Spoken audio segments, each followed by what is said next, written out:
Баршаңызға сәлем, құрметті көрермендер, каналға қош келдіңіздер. Бүгін сіздерге жыртылмай, езілмей, керемет шығатын бешбармақтың жайма қамырымен бөлісетін және оңай бишевой пленкамен орап қатыру жолын көрсетемін. Видеоны соңына дейін көруге кеңес беремін. Осындай керемет болып шығады.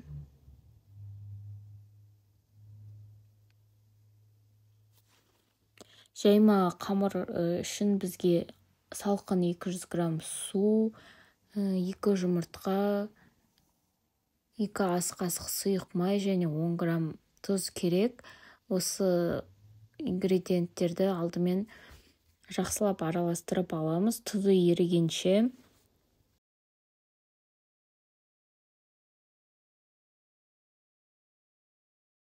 Келесі кезекте еліктен өткізілген ұнымызға банағы сұйық ингредиентімізді қосамыз.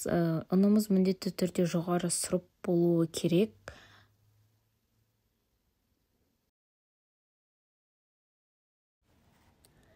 Барлығын біріктіріп, үйін қандырып, илейміз 5 минуттай шамамен.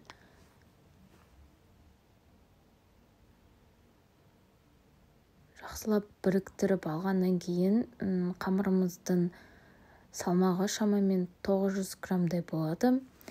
Оны теңдей 3 бөлікке бөліп, пакетке 20-30 минутқа салып қоямыз.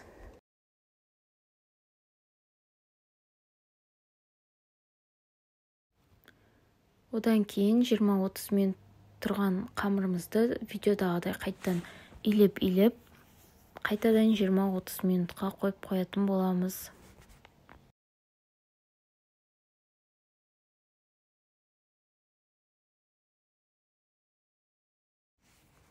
Азғантай ұнымызды салып, қамырды жаю барысында күнделікті еттің қамырын қалай жайып жүрміз, дәл солай жаятын боламыз.